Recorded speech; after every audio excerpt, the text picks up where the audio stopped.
There is a reason many people read the book of Revelation and immediately think this is about the future.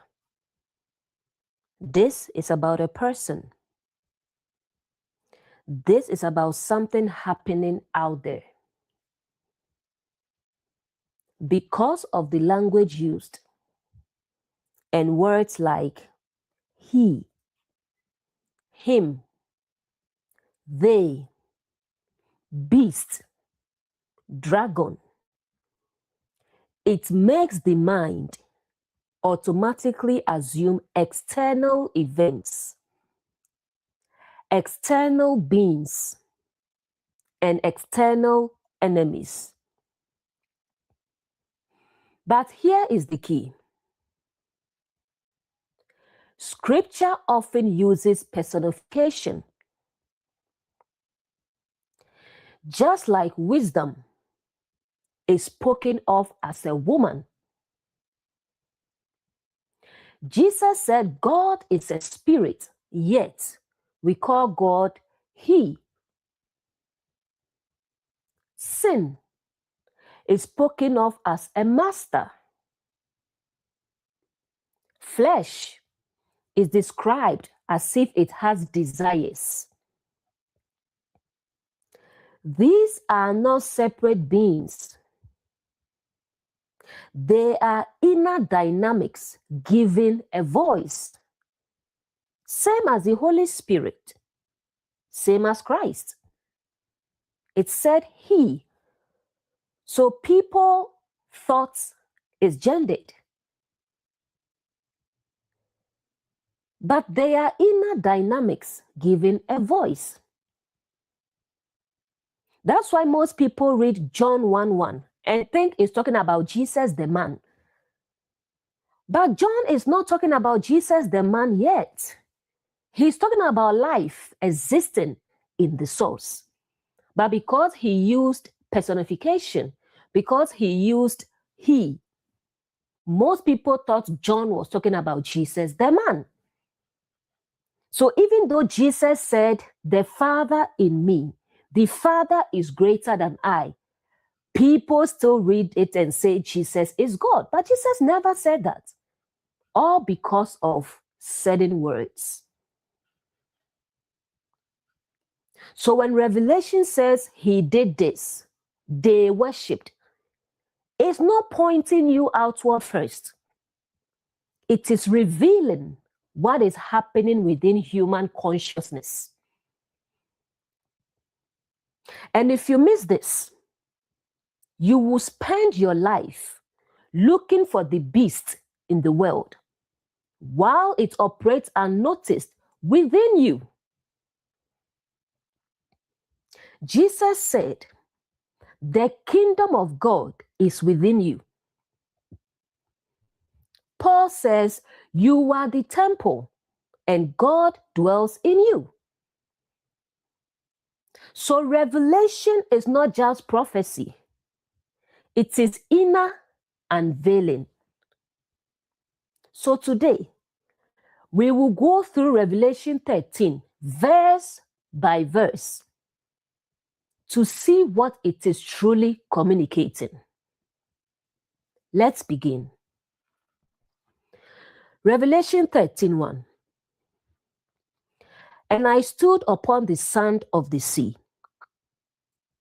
and I saw a beast rise up out of the sea, having 7 heads and 10 horns, and upon his horns 10 crowns, and upon his heads the name of blasphemy. So we are going to look at this line by line. I stood upon the sand of the sea. Sand represents the countless thoughts, impressions, stimuli. Sea represents your emotional and subconscious realm. This is the place of inner observation. This is you becoming aware, standing at the edge of your mind and emotions. I saw a beast rise up out of the sea. The beast is not a creature outside of you. It is your raw, unrefined instincts. It is your reactive nature.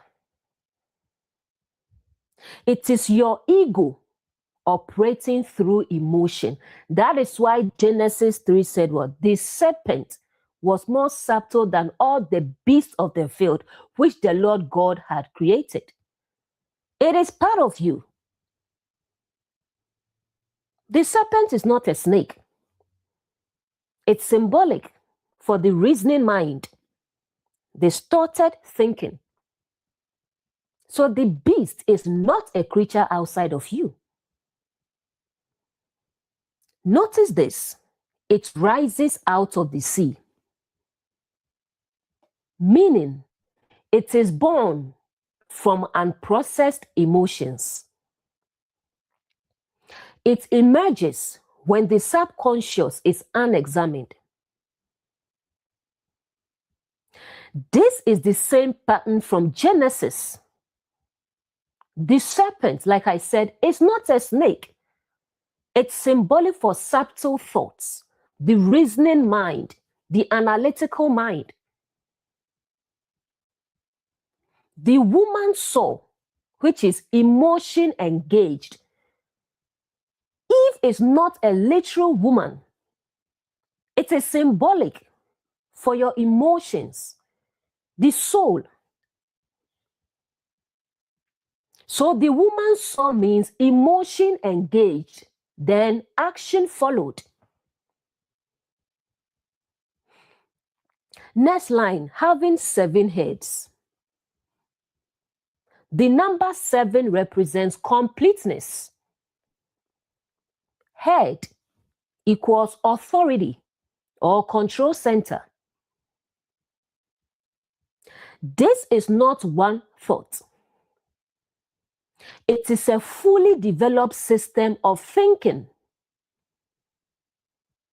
a complete pattern of perception that governs you. Examples: a mindset of fear, a mindset of lack, a mindset of pride, a mindset of insecurity. These are not random. They become ruling authorities in your inner world. Next line, 10 horns. Horn equals power, force, expression. The number 10 represents structure, systems, order. So now, this inner beast is not just a thought. It has structured ways of expressing itself. It shows up in your habits, your reactions, your patterns in relationships, your decisions in career. This is why people sometimes say, I don't know why I keep doing this. I don't know why I keep acting this way. I don't know why I keep making the same mistakes, because the beast now has structure. Next line, upon his horns, 10 crowns. Crowns equals authority, rulership. This means these patterns are not passive. They are ruling your life. They decide how you respond when triggered. Decide what you tolerate. Decide what you believe about yourself. Next line, upon his heads, the name of blasphemy. Name equals nature or identity. Blasphemy equals false identity against truth. This is powerful. This is not just behavior. It is identity distortion. Beliefs like, I'm not enough. I have to control everything. Love means suffering. Success is not for me. These are blasphemous names because they contradict the truth of Christ in you. Wholeness within you, divine nature within you.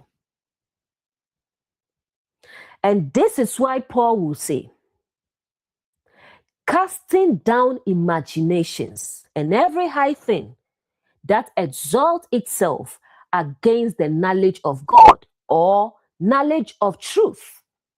Because God represents truth or ultimate reality or higher awareness. Bringing it into everyday life. In relationships, the beast shows up when you get triggered and lash out. When you use someone's vulnerability against them. When you speak from hurt instead of awareness. You've seen this, where love turns into distraction in seconds. In career, the beast shows up as self-sabotage, fear of starting, settling for less, procrastination rooted in doubt. It whispers, what if you fail? And suddenly, it rules your actions. In religion, the beast can appear as fear-based teachings, control disguised as spirituality, external authority replacing inner truth. When people are taught to fear instead of awaken, when identity is replaced with dependency, that is the beast wearing crowns. The deeper revelation. This verse is not trying to scare you. It is revealing what rises when you are unconscious. Because right after this, revelation will show you something else. It will show you authority can be taken back. The beast can be seen. And what is seen can be transcended.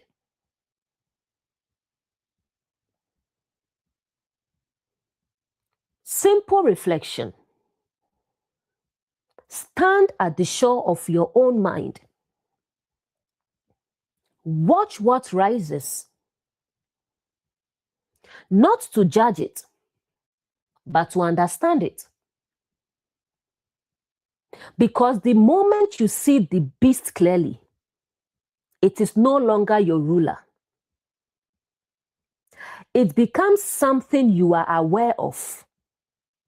And awareness is where transformation begins. Next verse. And the beast which I saw was like unto a leopard, and his feet were as the feet of a bear, and his mouth as the mouth of a lion. And the dragon gave him his power and his seat and great authority. Verse 1 showed you the beast rising. Verse 2 shows you how it operates, how it expresses itself, where its power comes from. Like unto a leopard. A leopard is fast, strategic, calculated, and observant. This is not a random reaction anymore. It is pattern behavior. The mind becomes quick to assume, quick to judge, quick to react. Example, someone says, "You didn't call me back." Leopard mind hears, "You don't care about me. You are irresponsible. You are a bad person." Now the reaction comes from that assumed meaning, not reality.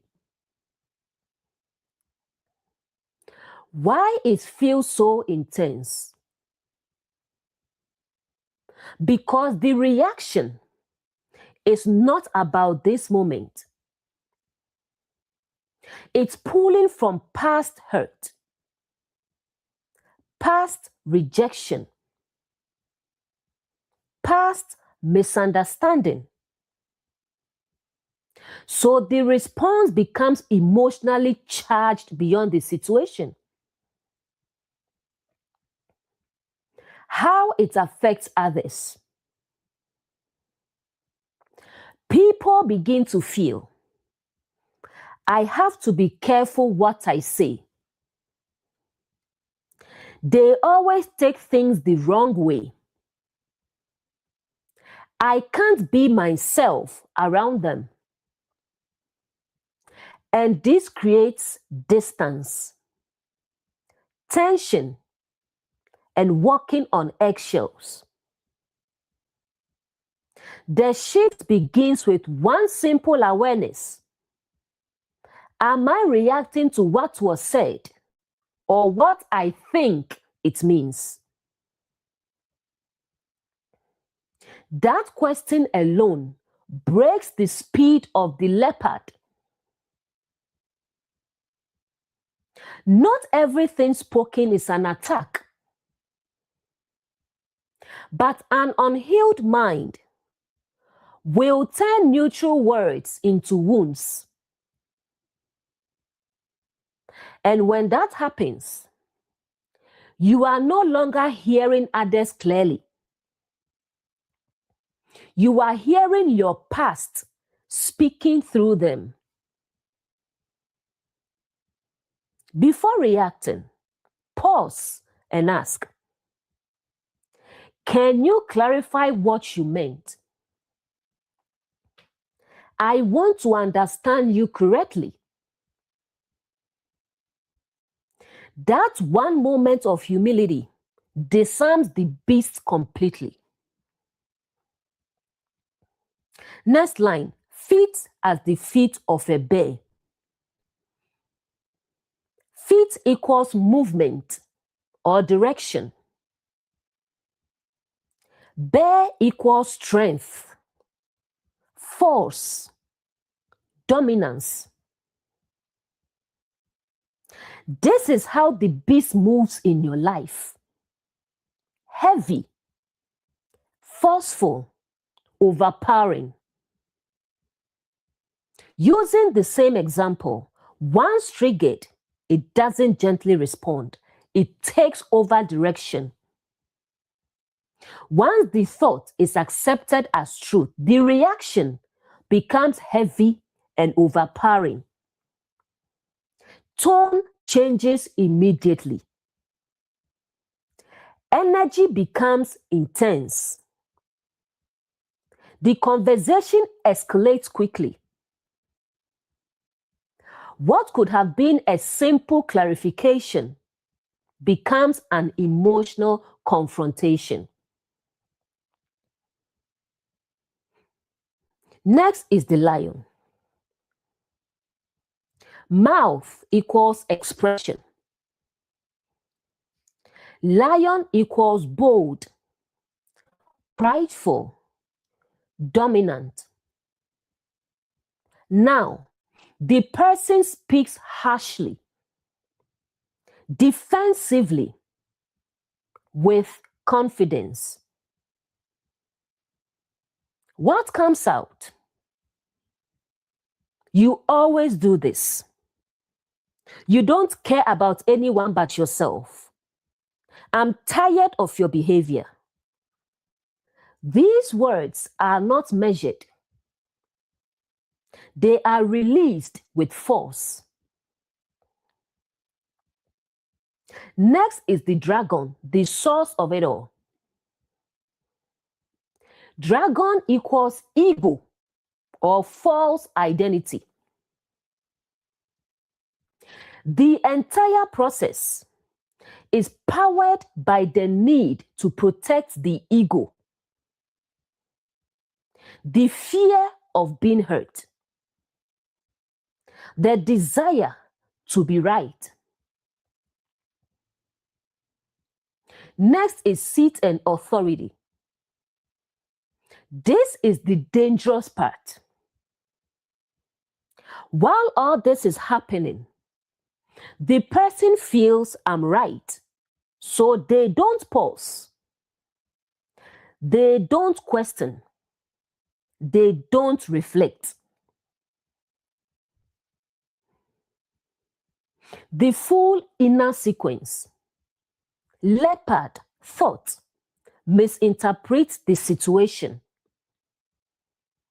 Bear, movement, emotion escalates and takes over. Lion, mouth, words come out harsh and damaging. Dragon, source, ego fools the entire reaction. The aftermath. The other person feels hurt, misunderstood, and emotionally attacked.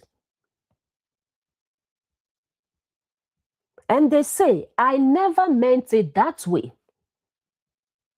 But now, trust is shaken.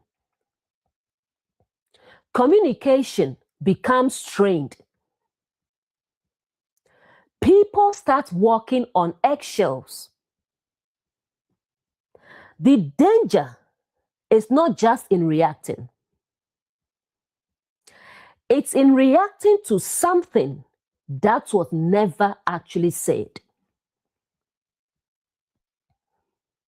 An unhealed mind will hear accusation where there is none,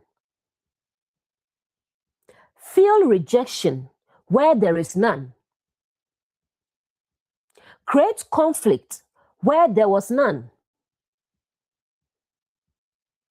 And in that moment, the beast is not outside of you. It is speaking through you.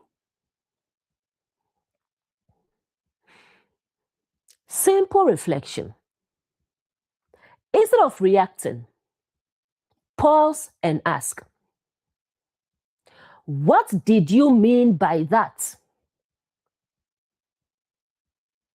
That single question slows down the leopard, stops the bear,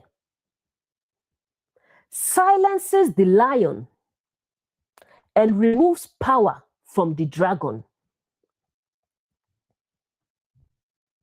Not everything spoken is an attack. But when you don't pause to understand, you turn simple words into wounds and then wonder why your relationships feel heavy. Career example, the leopard. Your manager says, let's revisit this report. Leopard mind hears, this isn't good enough.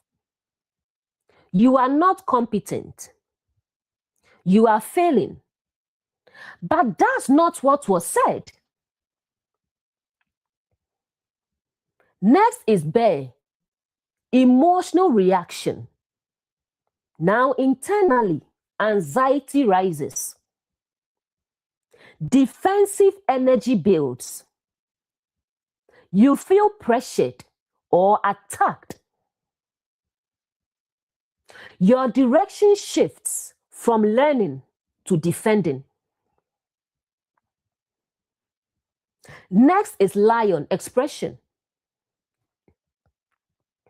Now it shows up as defensive tone in meetings, over explaining, subtle attitude, resistance to feedback, or even withdrawal, avoiding communication, losing confidence, quiet quitting mentally. Next is the dragon, the ego source. The root is fear of being seen as inadequate. Identity tied to performance. The need to prove worth. So everything becomes, I must protect how I'm perceived. The result, growth is blocked. Opportunities are missed. Relationships at work become strained. All from a misinterpreted sentence. Next example, religion. Leopard. Someone teaches something that is unfamiliar to what you've been taught. The leopard mind hears, this is false teaching. This is dangerous. You are a false prophet. You are a false teacher. You are heretic. Without seeking understanding, a conclusion is already formed. Next is bear reaction. Now, emotional resistance rises. Defensive energy kicks in. There is urgency to correct or oppose. Lion expression. Now it sounds like, that's not biblical. You are misleading people. This is wrong doctrine, spoken with confidence, authority, and conviction, but without understanding the perspective. Next is the dragon, the ego source. The root is attachment to belief system.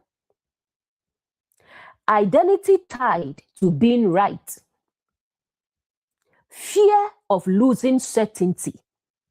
So it becomes protection of belief, not pursuit of truth. The result, division instead of understanding. Arguments instead of growth.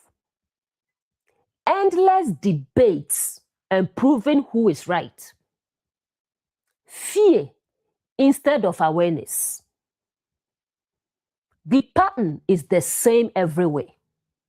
Whether relationships, Career, religion, the sequence does not change. Misinterpretation, leopard.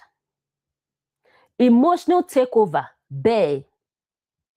Reactive expression, lion. Ego empowerment, dragon. The beast does not change environments. It only changes form. In relationships, it looks like conflict. In career, it looks like insecurity. In religion, it looks like certainty without understanding. But the root is the same. Reacting to what you think something means instead of what is actually being revealed. The awareness that breaks the pattern. Across all areas, one shift. Pause before meaning. Ask, am I sure that's what they meant? Can I understand before I react? Because the moment you slow down interpretation, you remove power from the entire system. Many conflicts in life are not caused by what was said, but by what was assumed. Next verse, Revelation 13, verse 3. And I saw one of his heads, as it were wounded to death, and his deadly wound was healed. And all the world wondered after the beast. Wounded to death. Head equals mindset or pattern of thinking. Death equals end, cessation, separation. This is not physical death. It is the death of a way of thinking. What did Paul say in Ephesians 2:1? He said, you were once dead in sins and trespasses. Paul is not talking about physical death. He's describing a state of unconscious living, being governed by patterns without awareness. So here in Revelation, a pattern is wounded to the point of ending. Real life example. Let's use anger. You begin to notice, you react quickly. You get triggered easily. You say things you later regret.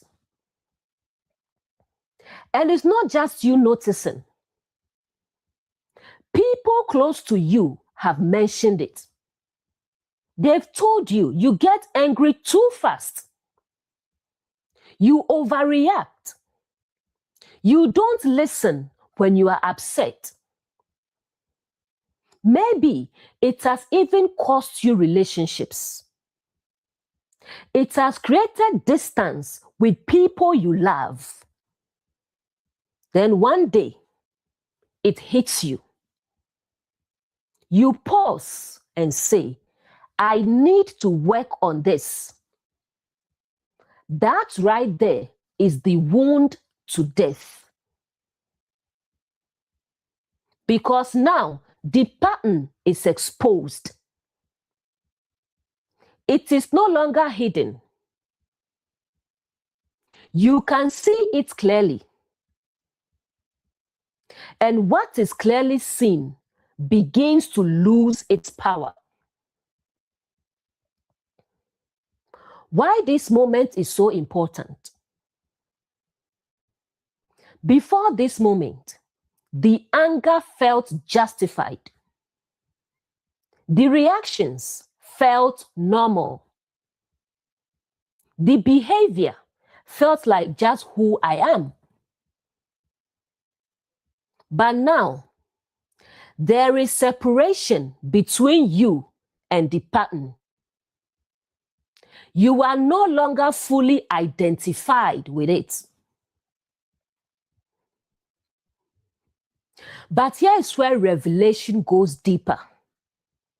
It says, and his deadly wound was healed. This is where many people get stuck. You say, I'm going to change. I will work on myself. And for a while, you try to stay calm. You become more aware. You hold back your reactions. But then, something happens. A strong trigger comes, and suddenly, the anger rises again. The reaction returns. The same words come out. The pattern wasn't gone. It was only wounded, not transformed. Next, all the world wandered after the beast. It's saying your inner world, which is thoughts, emotions, reactions, all fall back into the same pattern. And afterward, you say, I thought I was past this. The deeper truth. Seeing the pattern is the beginning, but not the end. Because awareness exposes the pattern, but understanding dissolves it. Growth is not just saying, I need to work on this. Growth is sitting with the pattern long enough to understand what triggers it, what belief is underneath it, what you are protecting when it rises. Because anger is often not just anger. It can be unheard pain, fear of disrespect, the need for control, unhealed experiences. Instead of stopping at, I need to fix this, go deeper. What is this anger trying to protect? Because when you understand that, you don't just manage the pattern, you end it at the root. The moment you see your pattern, it begins to die.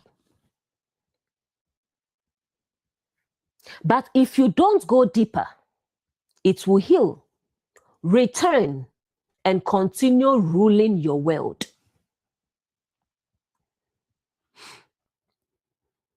Next verse. And they worshiped the dragon, which gave power unto the beast. And they worshiped the beast, saying, who is like unto the beast? Who is able to make war with him? They worshipped the dragon. Dragon equals ego or false identity. Worship equals agreement, alignment, loyalty. This is not external worship. This is when your inner world agrees with ego, trusts ego and justifies ego. What this sounds like, that's just how I am. I don't take nonsense. People need to adjust. Instead of observing the ego, you begin to side with it.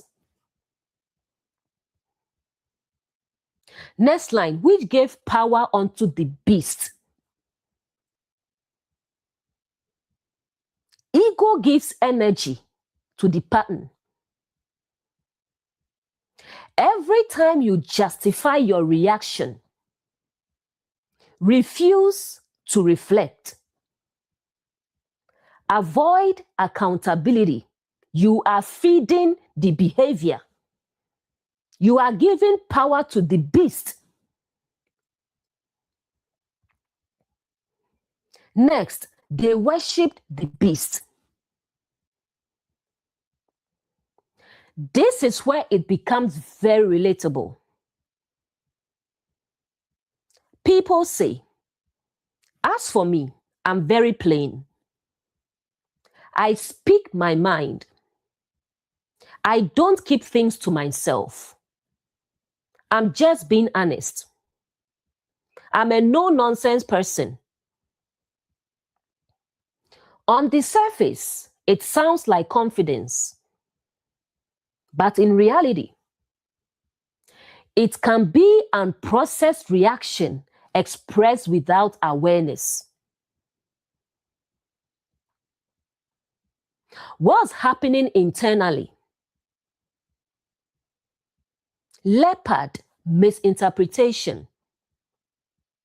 Bear, emotional reaction. Lion, harsh expression. Then instead of pausing and reflecting, the person says, this is who I am. That is worship. Because now the pattern is no longer questioned. It is no longer examined. It is defended and protected. The hidden consequence. When someone constantly rants, reacts, and speaks without awareness, people begin to keep their distance, avoid vulnerability, walk on eggshells, and over time, they lose connection without understanding why.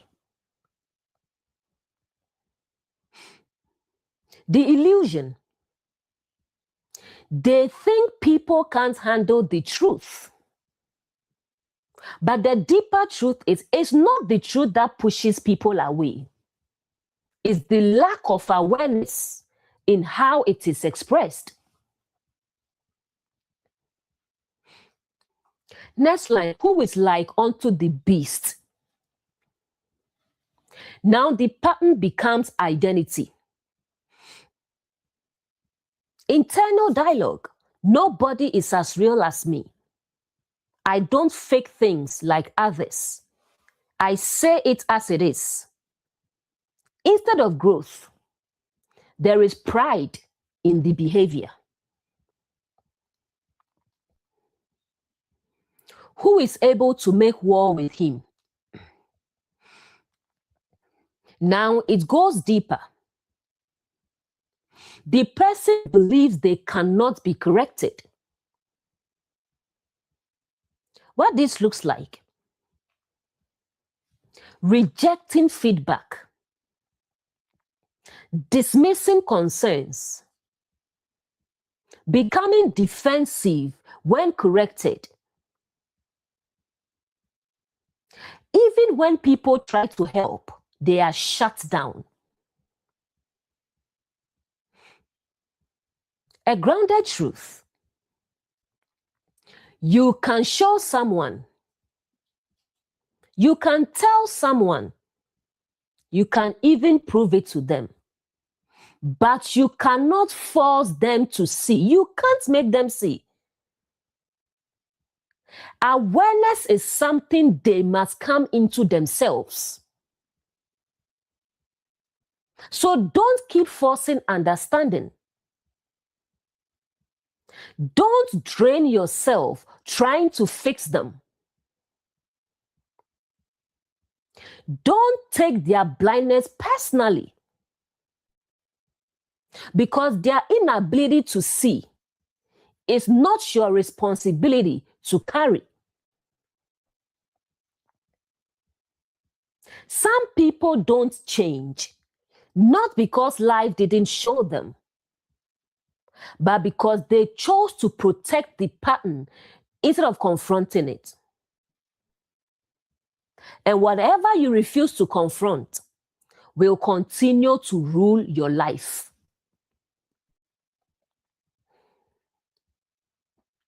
The full pattern. 1. Ego is trusted. Dragon. 2. Behavior is food. Beast. 3. Behavior is justified. Worship. 4. Behavior becomes identity. Pride. 5.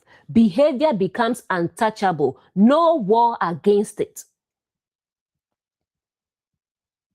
The most dangerous patterns in your life are not the ones you struggle with. They are the ones you have accepted, defended, and called who you are. Because once a pattern becomes identity, you stop trying to change it. Instead of saying, "This is just how I am," pause and ask, "Is this helping me build or breaking my connections?" Because truth spoken with awareness builds. But expression without awareness slowly destroys. The moment you defend a pattern, you give it a throne. And whatever you place on the throne will rule your life.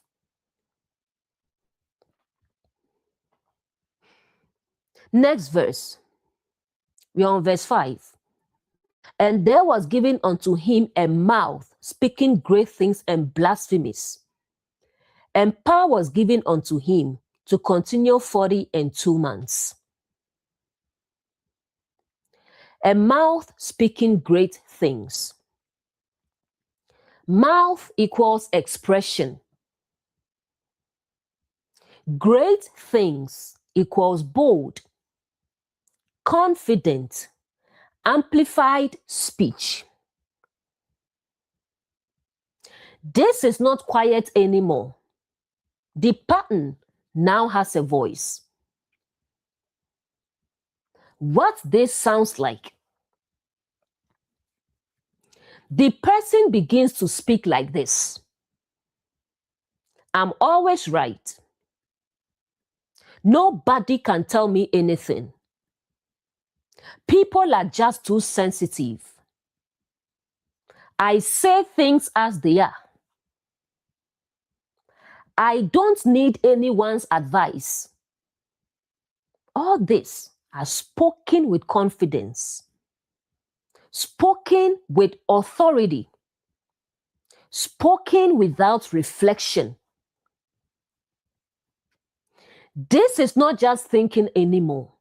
It is being declared outwardly. Next line, and blasphemies. Blasphemy is distortion of truth or false identity. Now the speech becomes justification of harmful patterns, rejection of correction, distortion of reality. Example, calling harshness honesty, calling pride confidence. Calling stubbornness strength. Truth is flipped. Why this happens? Because the ego, dragon, has already given power, given authority, being agreed with. So now the pattern speaks as if it is truth itself. Next line. Power was given to continue 40 and 2 months. Time here is symbolic. 42 equals a cycle, a prolonged period, repeated experience. This means the pattern doesn't just appear once. It continues over time. What this looks like in life. The person speaks the same way repeatedly, reacts the same way repeatedly, loses people repeatedly, faces the same issues repeatedly, but still says, "This is just who I am." That is the continuation of the beast. Career example. The person rejects feedback, speaks confidently but without growth, repeats the same mistakes. Over time, experiences stagnation, missed opportunities, and strained professional relationships. Next example, religion. The person speaks boldly without understanding, rejects new insight, repeats the same interpretations. Over time, experiences no growth, no depth, just repetition of belief. When a pattern is not questioned, it doesn't stay silent. It finds a voice. And over time, that voice becomes your language, your perspective, your reality. Instead of asking, "Why do I keep going through this?" ask, "What am I repeatedly saying, believing, and expressing?" Because your words often reveal the pattern that is still active within you. What you repeatedly speak, you reinforce. And what you reinforce long enough will shape the life you continue to live. Next verse. And he opened his mouth in blasphemy against God, to blaspheme his name and his tabernacle and them that dwell in heaven. He opened his mouth. The pattern is no longer silent. It is now consistently expressed. What was once internal is now spoken and projected outward. Next, blasphemy against God. God represents truth or ultimate reality or your highest awareness. Blasphemy here is not just disrespect. It is contradicting truth with false identity. What this looks like. The person begins to say, "People can't be trusted. Everyone is fake. There's no good in people. These statements are not neutral. There are distorted conclusions shaped by the pattern. Next, to blaspheme his name. Name equals nature or identity. Now it becomes personal. The pattern starts shaping how you see yourself. There's internal dialogue. This is just who I am. I'll never change. I'm just like this. False identity becomes accepted as truth. Next line, his tabernacle. What does Paul say? He says, your body is the temple of God, and the Spirit of God dwells in you. So tabernacle is dwelling place. So now the pattern affects your inner peace, your emotional state, your sense of self. What this feels like: constant agitation, restlessness, tension in interactions, lack of inner stillness. Your inner house is no longer at peace. Next, them that dwell in heaven. What does Jesus say? The kingdom of God is within you. Some translations say the kingdom of heaven is within you. So heaven equals higher consciousness or awareness or alignment. These are moments of clarity, moments of peace, moments of understanding. The pattern now fights against that. Example, you try to stay calm, reflect, and respond differently. But the pattern says, don't let them get away with that. Say something back. Show them who you are. You need to respond. It pulls you down from awareness into reaction. The full breakdown of verse 6. Pattern speaks, which is mouth. It distorts truth, which is blasphemy against God. It redefines identity, which is blasphemes the name. It disrupts inner peace, which is the tabernacle. It attacks awareness, which is those in heaven. Career example. You begin to believe, I'm not good enough. I'll never succeed.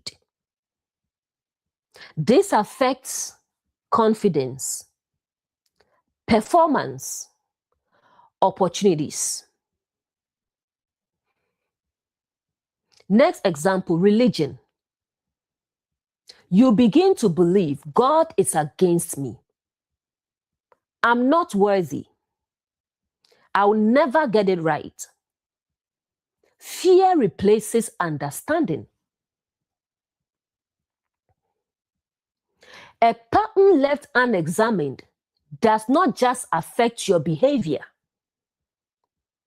It reshapes how you see truth, how you see yourself, and how you experience life. Instead of believing every thought, pause and ask, is this truth? Or is this my pattern speaking? That question alone separates you from the voice. Not every voice in your mind is your truth. Some are patterns. Patterns speaking loudly, trying to redefine who you are.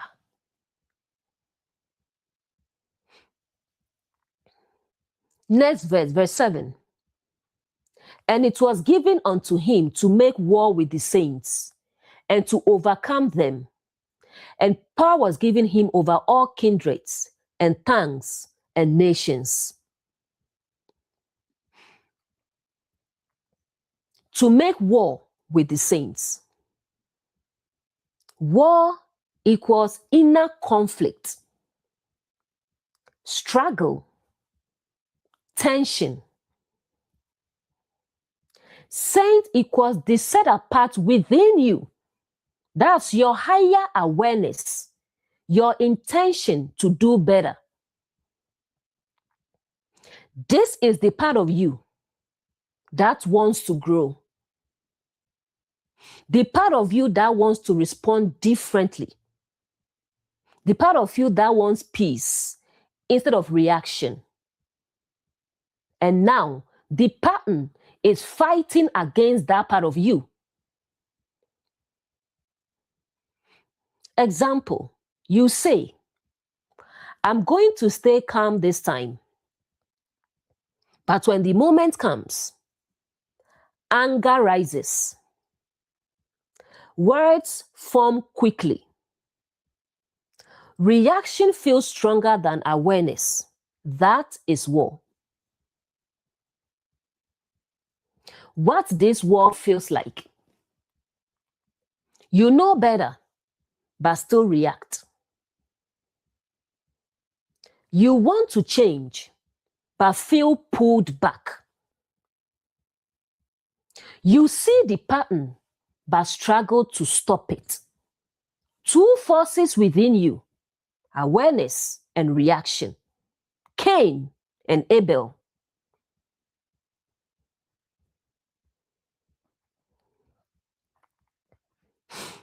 Next line, and to overcome them. This is when the reaction overrides awareness. What it looks like. You still say the hurtful words. You still act out of habit.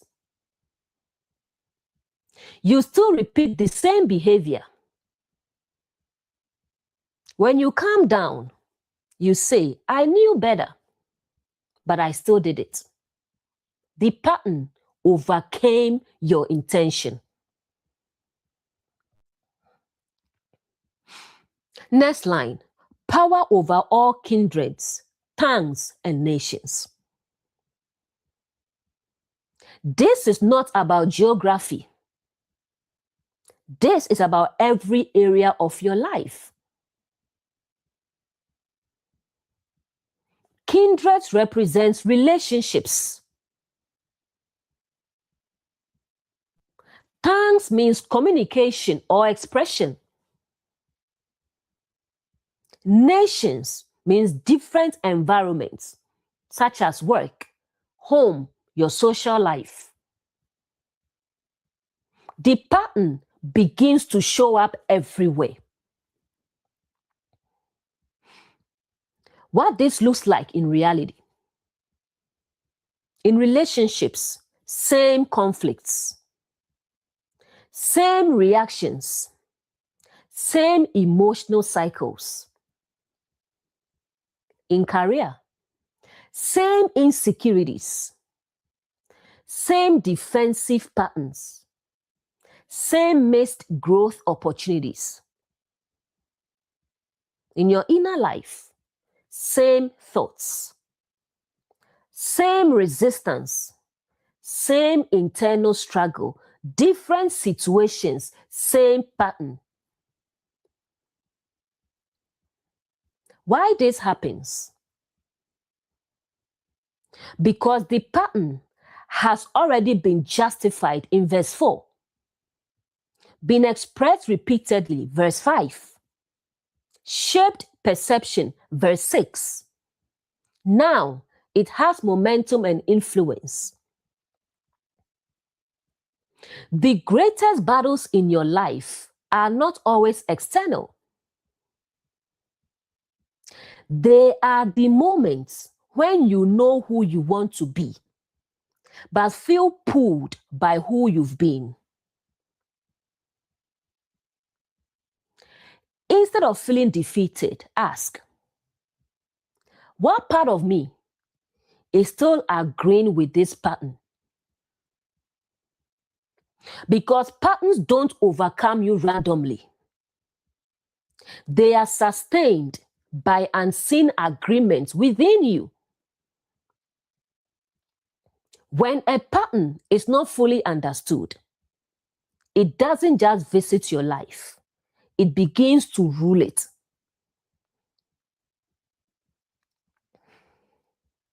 Next verse, verse 8.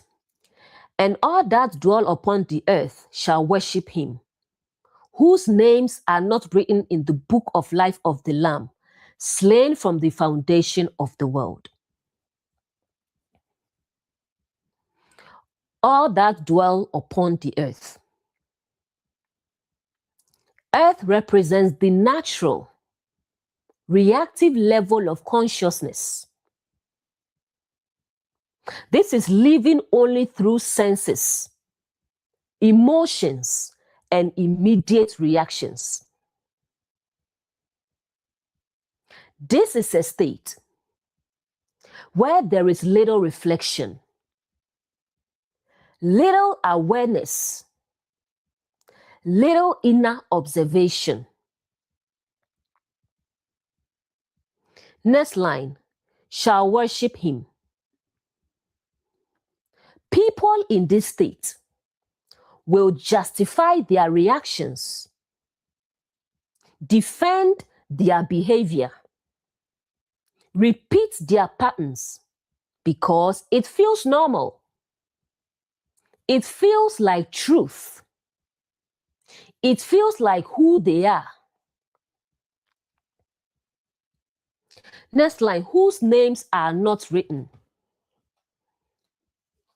Name equals identity or nature. This is not about a literal book somewhere. It is about awareness of true identity. When someone does not yet see their deeper nature, their awareness beyond patterns, their capacity to observe themselves, they remain identified with the pattern. Next line, in the book of life of the Lamb. Lamb equals innocence, awareness, unconditioned nature.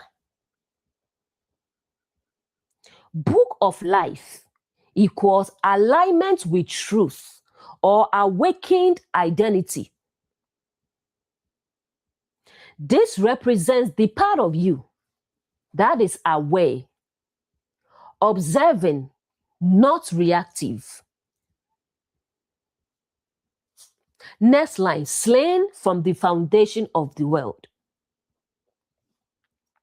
Foundation of the world equals the beginning of conditioning. This is your upbringing, experiences, learned behavior. It's the pure aware nature within you that gets covered over by patterns, beliefs, and reactions. It's not destroyed, but hidden. Putting it all together, those who worship the beast means identify with patterns, defend behavior, stay reactive, repeat cycles. Those written in the book of life are those who begin to observe themselves, question their reactions, separate identity from behavior, and move toward awareness. Freedom does not begin when life changes. It begins when you can see yourself clearly. Because the difference between repeating a pattern and breaking a pattern is not effort. It is awareness of identity. Instead of asking, why are they like this? Understand, they are not seen yet. And for yourself, ask, am I observing or just reacting? Not everyone follows the pattern. Only those who believe the pattern is who they are. And the moment you see beyond it, you step out of its control.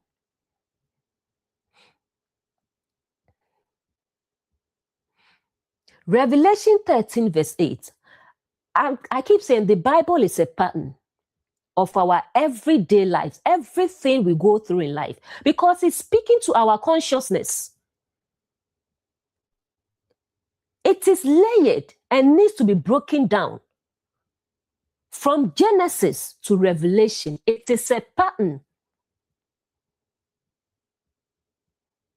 Revelation 13:8 mirrors Genesis 4.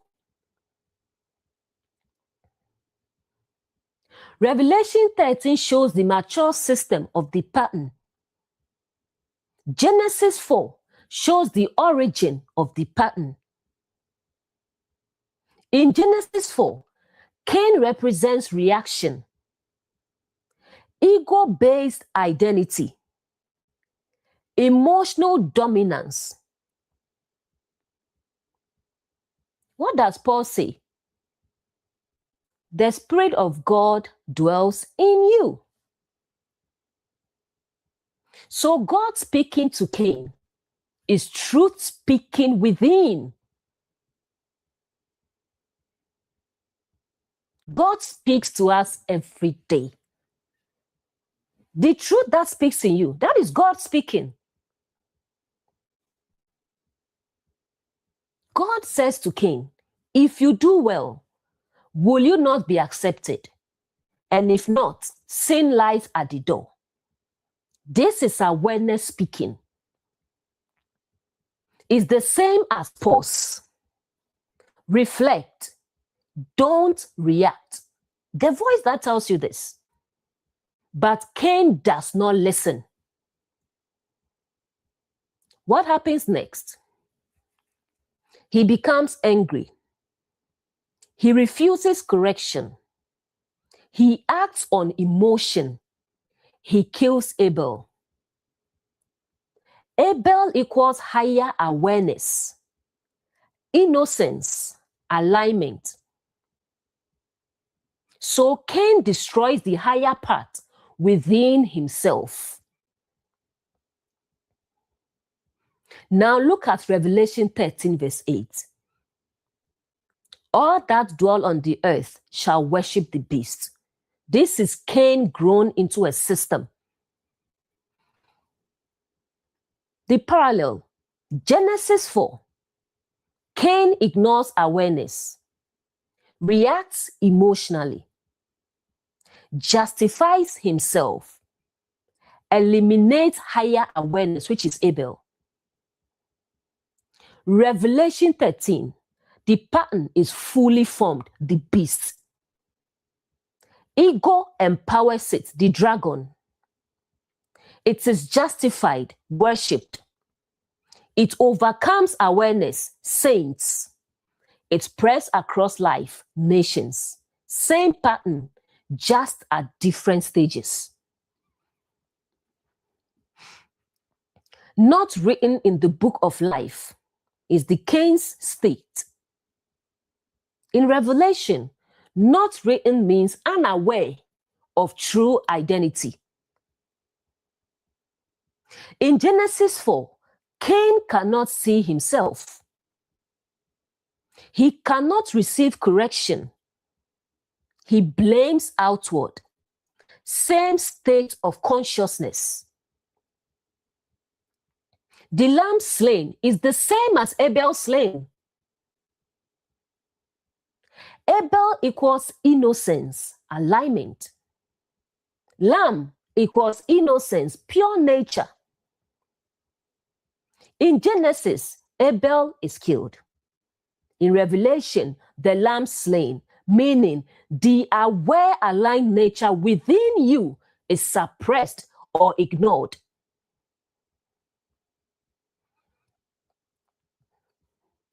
The full pattern. Awareness speaks. This is God speaking to Cain. Ego resists Cain's reaction. Higher nature is ignored or killed, Abel. Pattern forms, mindset. Pattern grows, behavior. Pattern is justified, worshipped. Pattern dominates, Revelation 13. Genesis shows you the seed. Revelation shows you the tree. Cain is the moment you choose reaction over awareness. And every time that choice is repeated, the pattern grows until it becomes something that speaks for you, acts for you, and eventually feels like you. The goal is to recognize, where is this pattern in me? Because the same voice that spoke to Cain still speaks.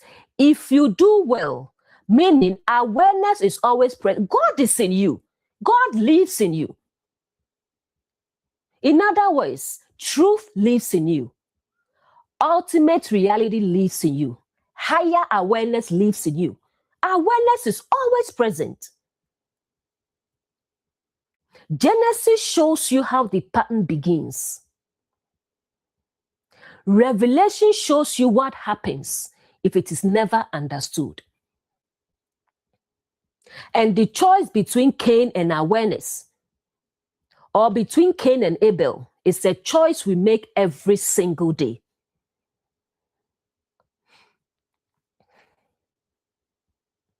Next verse, verse 9. If any man have an ear, let him hear. This is not about physical ears. It's about inner readiness. Meaning, not everyone will understand this. Not everyone will receive this. Not everyone is ready to see themselves. Because to truly hear this, you must be willing to reflect. Question yourself. Let go of identity tied to patterns. What hearing really means. Hearing is not just listening to words or just agreeing with the teaching. Hearing is recognizing yourself in it, feeling conviction without defense, becoming aware of your own patterns. Why these verses here? After everything we've seen, the beast rising, the pattern operating, the pattern being justified, the pattern dominating, now comes the question: will you see it? Or will you continue in it? The hidden truth. Many people will hear this teaching and say, this is deep. This is powerful. This applies to someone I know, but not say this is me. That is the difference between hearing and truly hearing. To hear is to see yourself without defense, not pointing outward, not thinking of others, but allowing the truth to gently ask, where is this in me? Instead of listening to respond, listen to recognize. That's what Jesus will say. Remove the beam in your eyes before you can see the speck in your brother's eyes.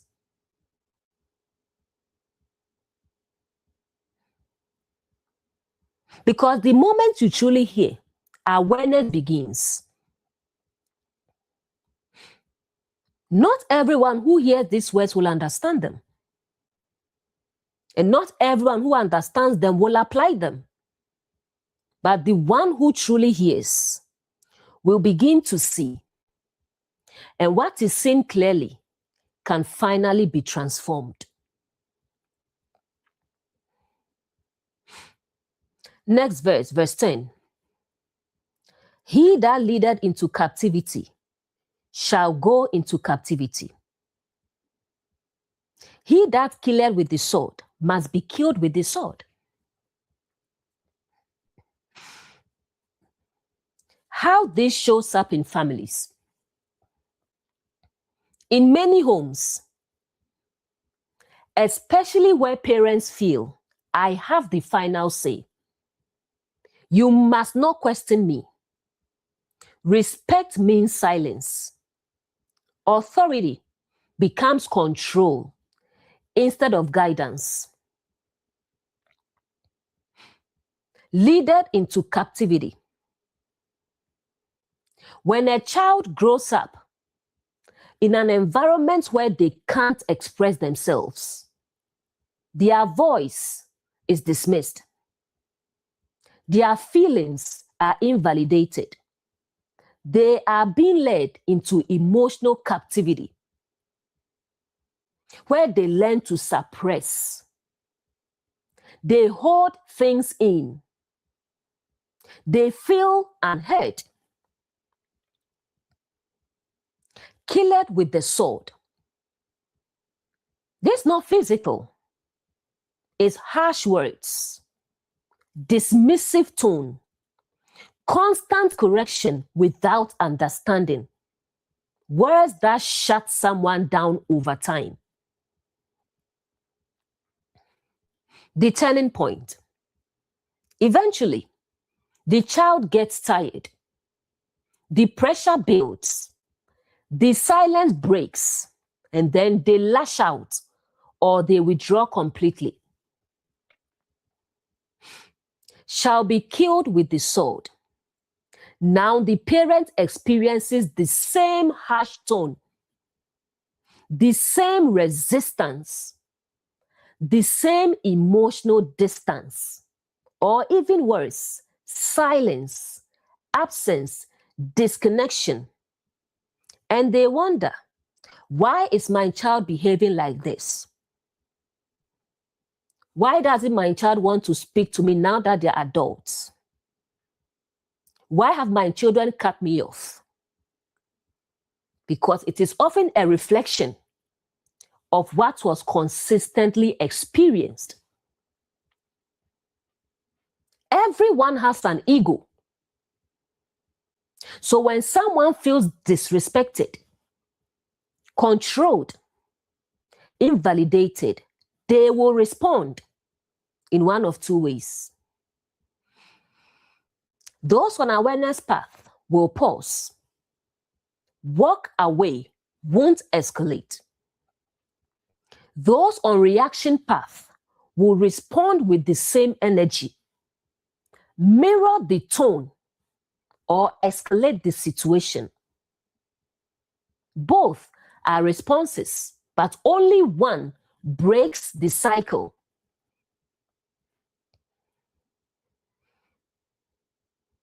That's why Ephesians will say, parents, provoke not your children to anger.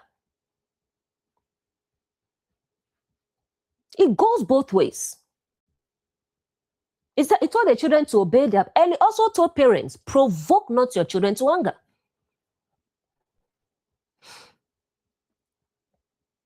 Where the pattern continues, if both sides feel right, refuse to reflect, keep reacting, The cycle continues across generations.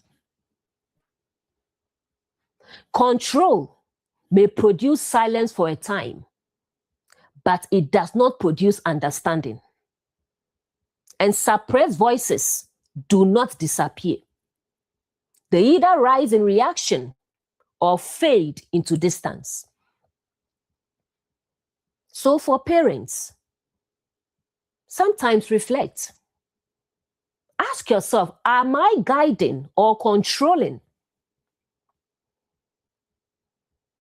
I know mostly they say, oh, parents want the best for their children. Yes. But sometimes ask yourself, am I guiding or controlling? And for children, especially as adults, ask yourself, am I reacting or responding with awareness? Just like I said, we all have ego. So sometimes you may be reacting.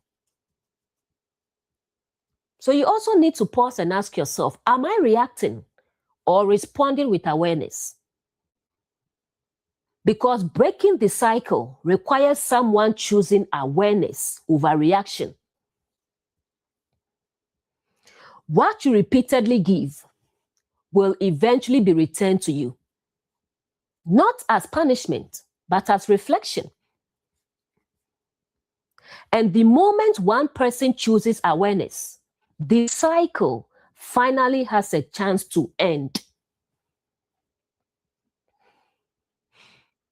In career, when a boss, supervisor, or team lead operates from I'm in charge, so I can speak however I want. I pay you, so you have to listen to me. They need to listen no matter how I say it. Authority means control. Leadership becomes domination instead of guidance. Leaded into captivity, employees begin to feel micromanaged, disrespected, unable to express themselves, afraid to speak up. That is emotional and professional captivity. Next is killed with the sword.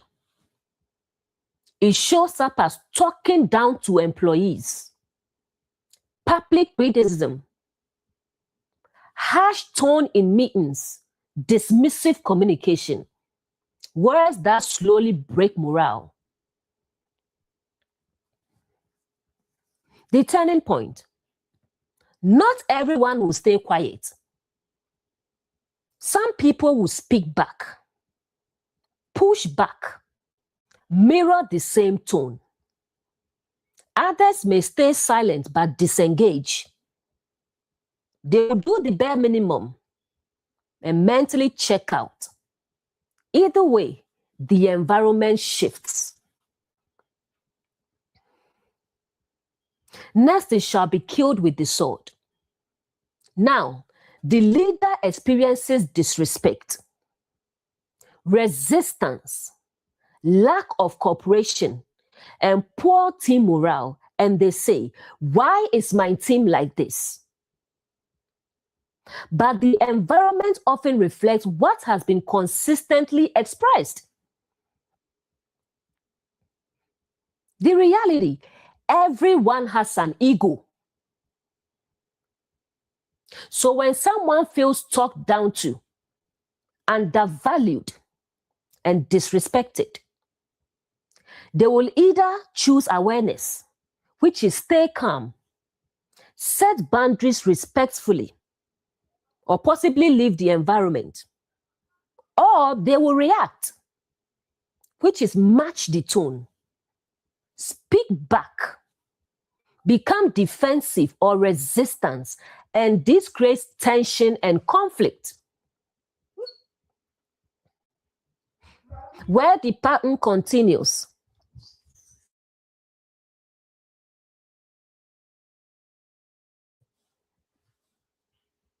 Where the pattern continues.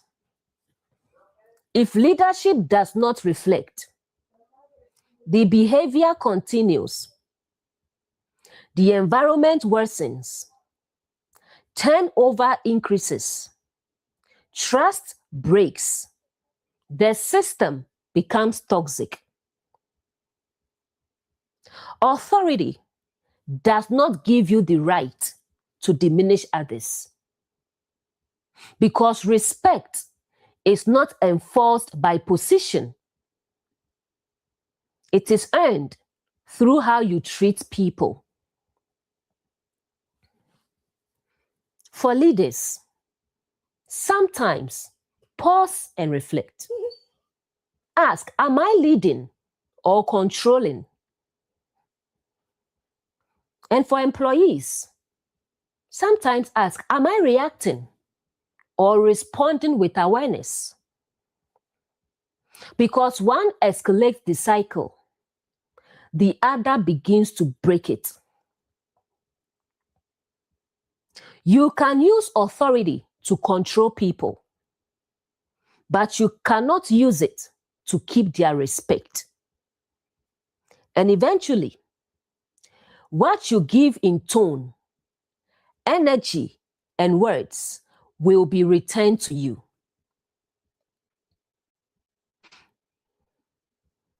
Next verse, verse 13. And I beheld another beast. He had 2 horns like a lamb, and he spake as a dragon. Like a lamb. This is the outer presentation. How people see you. Your public image. Kind, gentle, attentive, loving, respectful. Real life example. Someone in a relationship.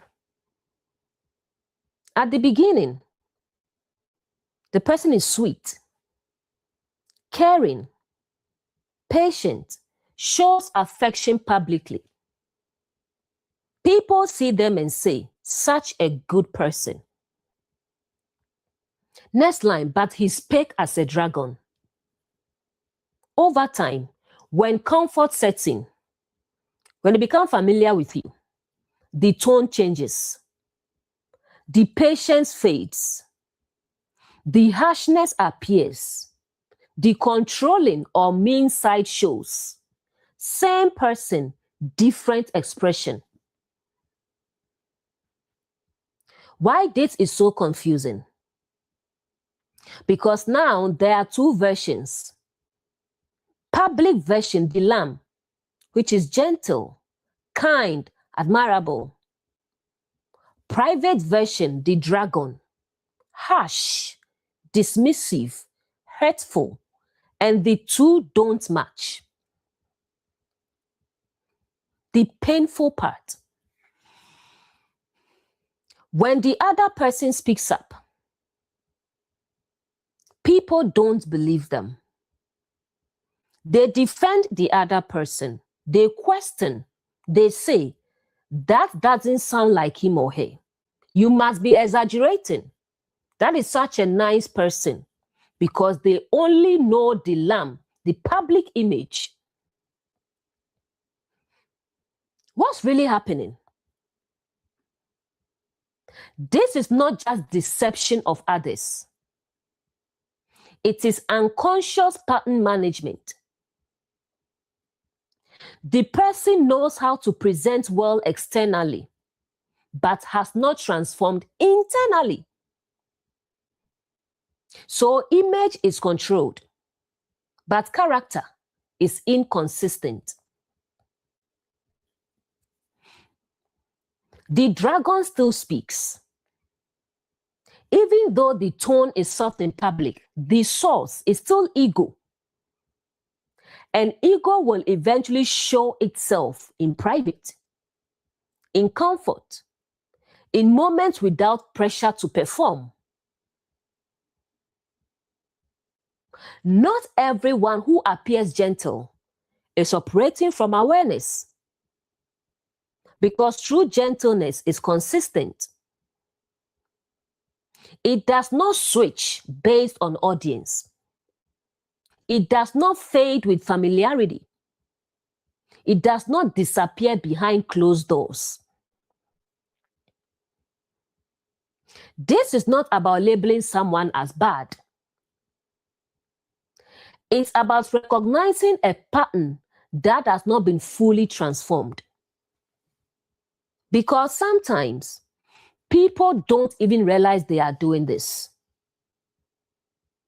They have learned to perform externally, but have not healed internally.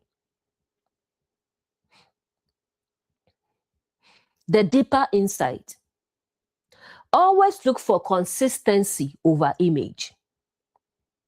Because image can be managed, but patterns reveal themselves over time. The most confusing behaviors are not the ones that are clearly harmful. They are the ones that look like love, but feel different when no one else is watching. Family example, the good parent image. The public image, which is Islam, the parent appears loving, caring, supportive, and responsible. People say they are such a great parent. But private reality, which is dragon, at home, they are dismissive of the child's feelings, controlling, harsh with words, emotionally unavailable. What happens? When the child speaks up, you are being ungrateful. After all I've done for you, others say, your parents love you, stop complaining. The child feels unseen, invalidated, and confused. The pattern, image is protected. Reality is hidden.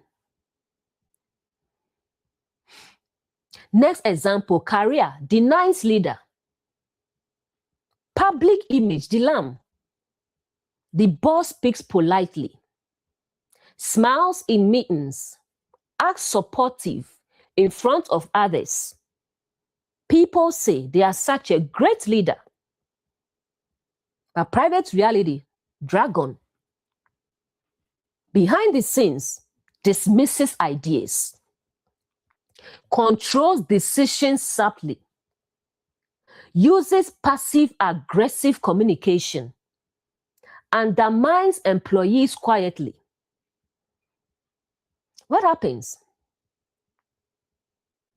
When an employee speaks up, they are not believed. They are labeled difficult. Their concerns are minimized.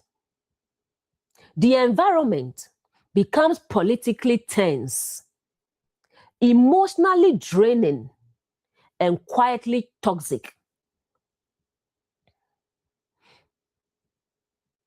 Next example, religion, the spiritual voice. Public image, the lamb. The person speaks softly, uses spiritual language, appears humble and wise. People say they are so spiritual. Private reality, dragon. Underneath, seeks control or authority, makes others feel inferior, dismisses different views, uses truth to elevate themselves.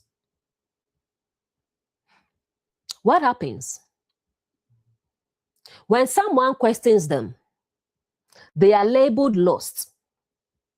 You don't understand yet. You need more revelation. Growth is blocked, but it appears like wisdom. The common thread across all. The image is managed. The pattern is hidden. The ego is still in control. And because it looks like a lamb, it is rarely questioned. Why this pattern is so dangerous? Because the loud pattern, which is the first beast, is obvious. The subtle pattern, the second beast, is trusted. People don't see it coming. Not everything that looks like light comes from truth. Because some patterns don't come to dominate loudly. They come to be accepted quietly. The most deceptive patterns are not the ones that hurt immediately. They are the ones that look good until you experience them closely.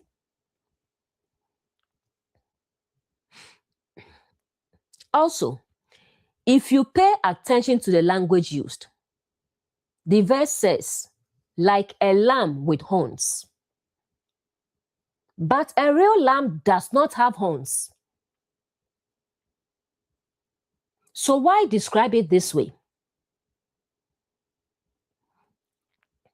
What this is showing, lamb represents innocence, gentleness, harmlessness. Horn represents power, authority, influence. Put together, lamb with horns, it creates something that doesn't naturally fit. Gentleness plus power combined in a deceptive way. The hidden message. This is not true gentleness. This is power disguised as gentleness. Meaning, it looks harmless, but it still carries authority and influence. Example, this is the person who appears soft and kind, speaks gently, presents as harmless, but underneath still wants control, still influences outcomes, still operates from ego. Why the contrast matters? The verse is intentionally showing outward form, which is lamb, is safe or trustworthy. Inward voice, the dragon, ego, control. So the issue is not just deception of others, it's self-deception. Not everything that appears gentle is truly free from control. Because true gentleness does not need to hold power over others. Sometimes, the most convincing illusion is not something that looks dangerous. It's something that looks safe, but still carries the desire to control. For instance, in some marriages, a spouse is kind in public, respectful in gatherings, loving around others, well-spoken and composed. People say, they are such a good partner. You are lucky to have them. The private reality, dragon. Behind closed doors, tone changes. Words become harsh. There may be control, intimidation, or emotional harm. The gentleness disappears. Same person, different expression. Why the victim is not believed? This is the painful part. When the person speaks up, when the person says, this is what I'm experiencing, others respond, no, that can't be true. They are so nice. You must be misunderstanding. because they only see the lamb, the public image. The emotional impact. The person living in it feels dismissed, isolated, questioned, and invalidated. They are thinking, I'm the one living with this person. I'm telling you what I'm going through, and you are telling me my reality isn't real. That creates a deeper layer of pain. Not just the experience, but not being believed. What this pattern is, this is image management without inner transformation. The person knows how to present well externally, but has not addressed what shows up privately. So reputation is protected. Reality is hidden. Not every kind face tells the full story, because some behaviors are not revealed in public. They are revealed in proximity. And the ones who experience them most are often the ones least believed.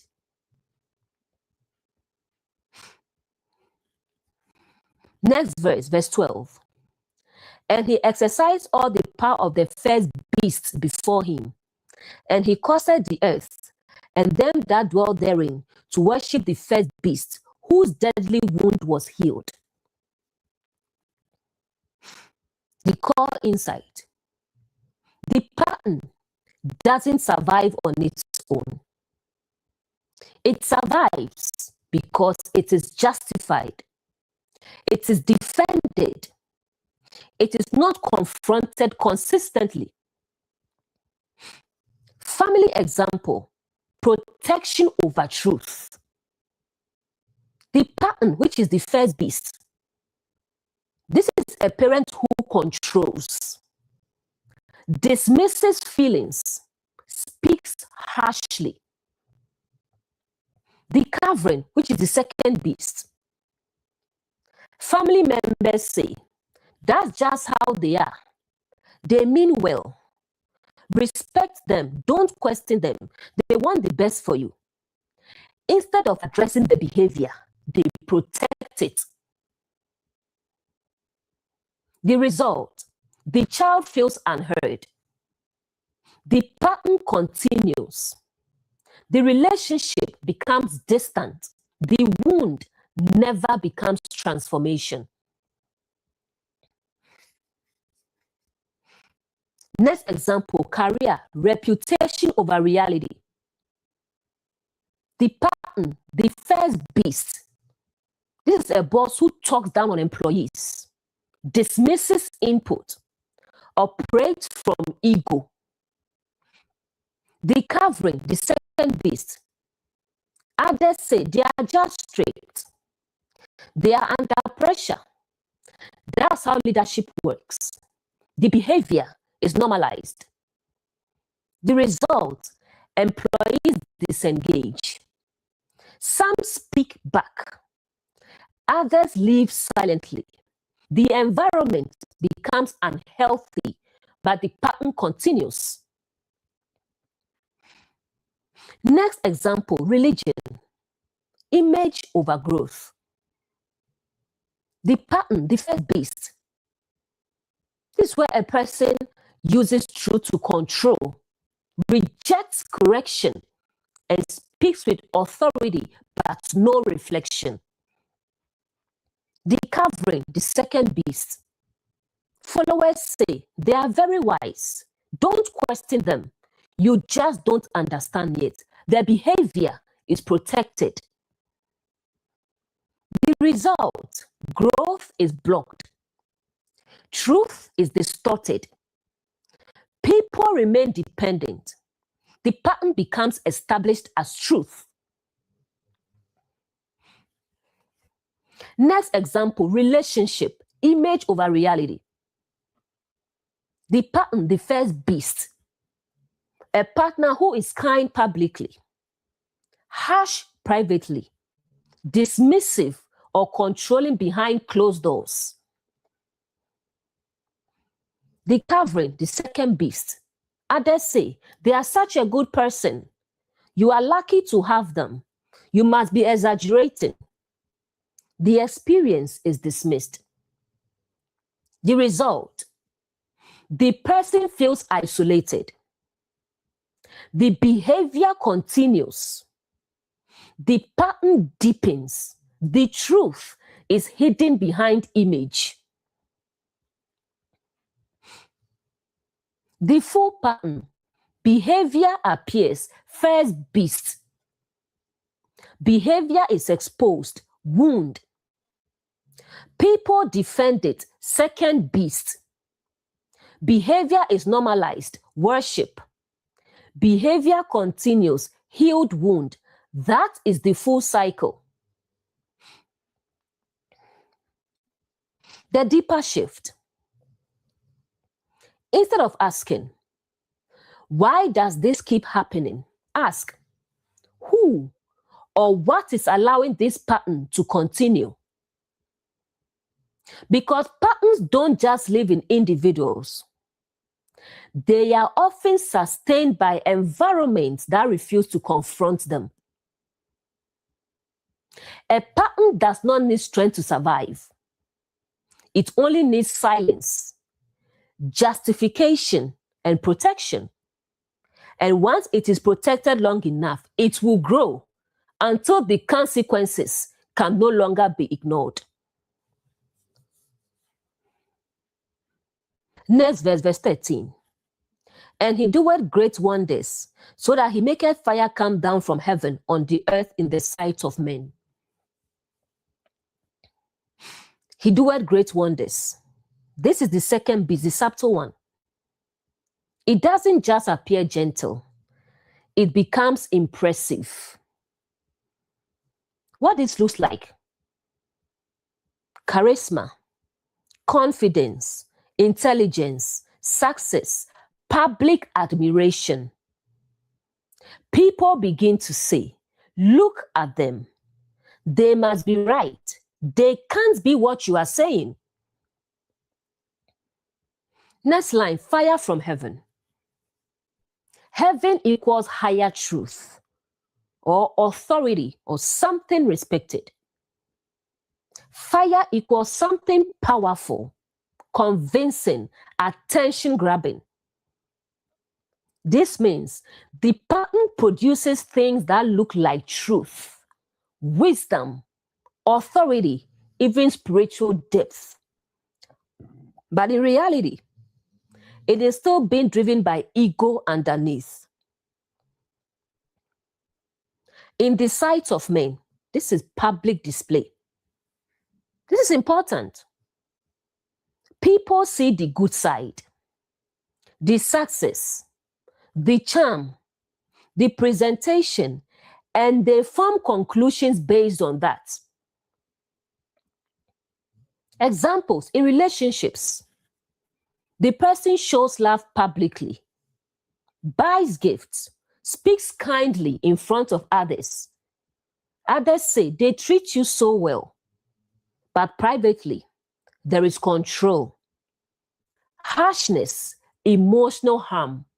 The public wonders make people doubt the truth. In family, the parent provides financially, acts responsible publicly, is respected in the community.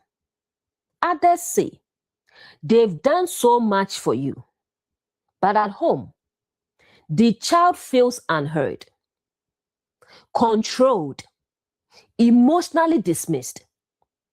The good image cancels out the truth. In career, the leader gets results, speaks well in meetings, is praised by higher management. Others say they are a great leader, but internally, the team feels disrespected, Communication is toxic. Morale is low. The success hides the reality.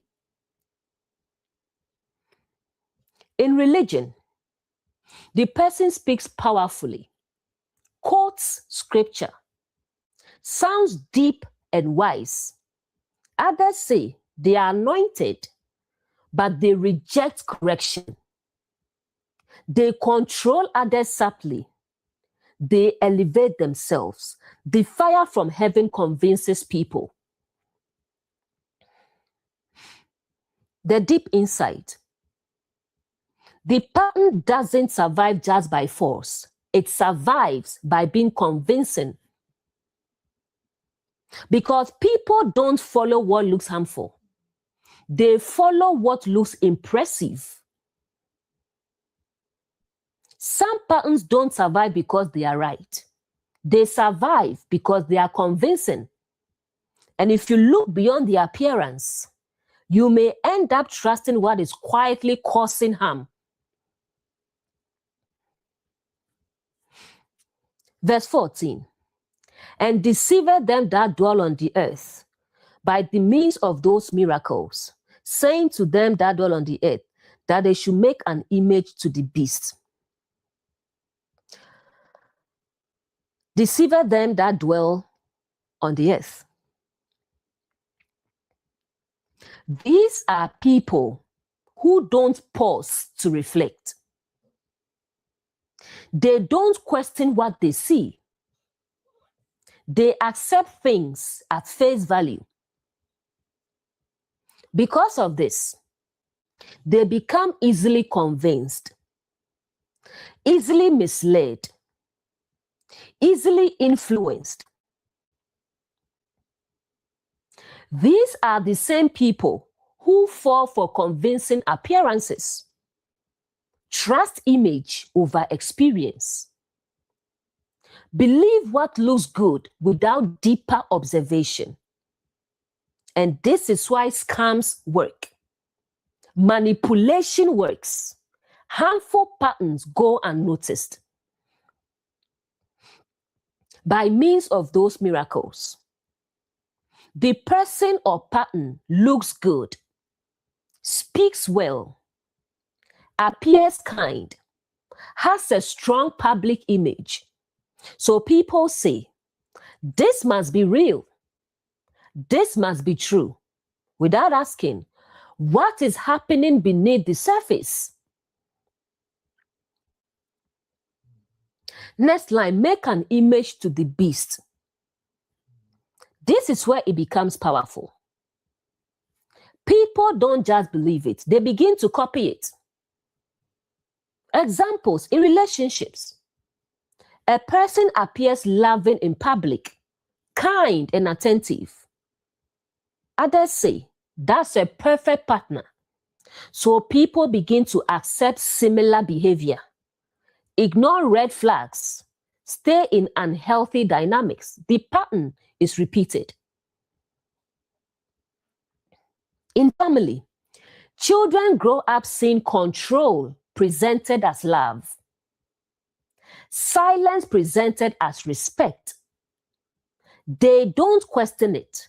They accept it as normal. So they repeat it in their own homes. They raise others the same way. The pattern spreads across generations. In career, people see a successful but harsh leader. They think this is what leadership looks like. So they adopt the same behavior. They lead the same way. Toxic leadership becomes normalized. In religion, people see someone speaking with confidence and authority. They think this is truth. So they accept without reflection. They repeat the same ideas. They reject questioning. The pattern becomes doctrine. Scams and manipulation. Someone presents a convincing opportunity, A confident message, a polished image. People don't pause. They don't question. They accept immediately. They are deceived because they trusted appearance over awareness. The full flow. Something appears convincing.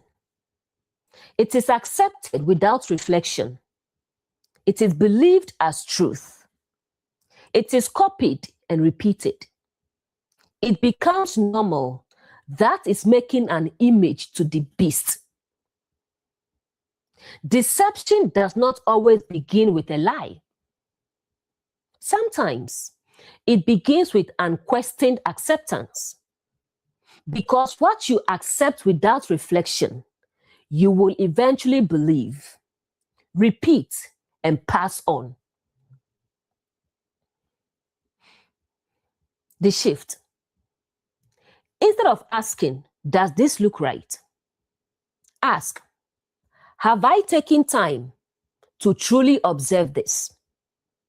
Because awareness is not in what you see first. It is in what you are willing to look deeper into. A pattern becomes powerful, not just because it exists, but because it is believed, copied, and repeated without ever being questioned. Next verse, verse 15.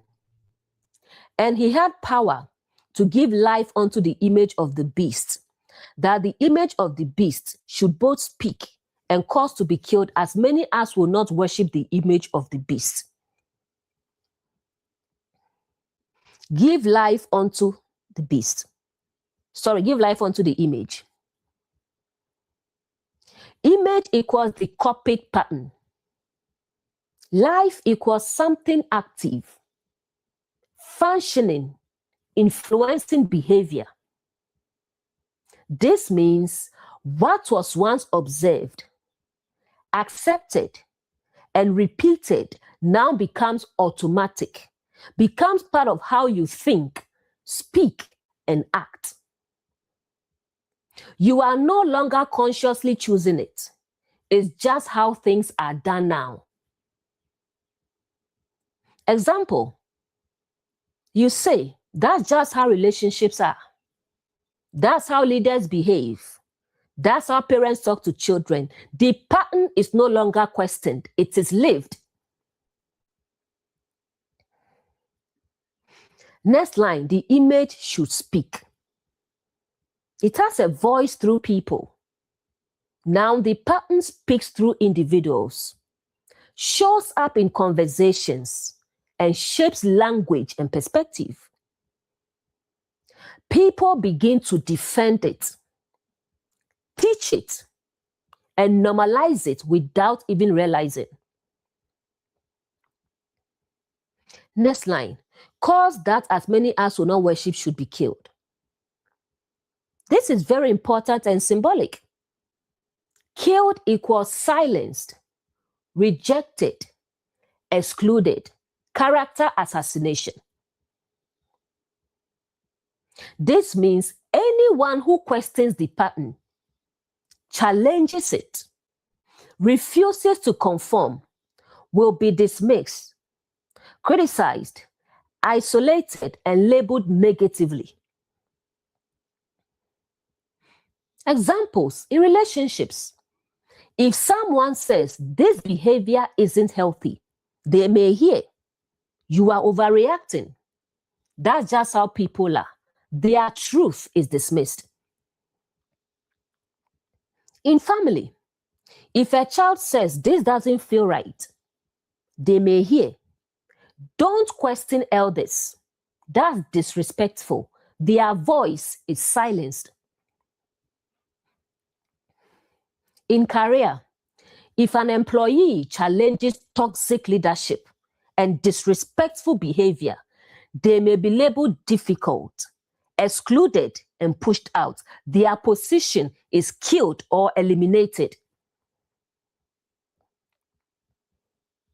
In religion, If someone questions a teaching, a leader, and a belief system, they may be told, you lack understanding, you are wrong, you are being disrespectful, you are rebellious, their perspective is rejected. Scams and manipulation. If someone says this doesn't seem right, others may respond, you are thinking too much, just go with it. Discernment is shut down. What this verse is showing, pattern is observed, pattern is copied. It becomes normal. It becomes automatic. It controls behavior. Anyone who challenges it is rejected. Now the system is fully active. The most powerful patterns are not the ones you choose consciously. They are the ones you begin to live without even realizing it. The shift. Instead of asking, why is everyone like this? Ask, what patterns have become so normal that no one questions them? Because once a pattern feels like life, it becomes very difficult to see it as a pattern. The moment a pattern becomes normal, it no longer needs to convince you. It simply lives through you. And anyone who tries to question it will be silenced so the pattern can continue. Verse 16. And he caused all, both small and great, rich and poor, free and bond, to receive a mark in their right hand or in their foreheads. He caused all means no one is exempt. This is not about specific people. It's about human patterns in general. Small and great means regardless of status. Rich and poor means regardless of resources. Free and bond means regardless of position. It's saying anyone can fall into these patterns if they are not aware. Mark in their foreheads. Forehead equals mind, thoughts, belief system. This is where the pattern lives as beliefs, assumptions, and interpretations. Examples. This is just how people are. This is how relationships work. This is how authority should be. The pattern becomes how you think. Mark on the forehead. Next line, mark in their right hand. Hand equals actions, behavior, what you do.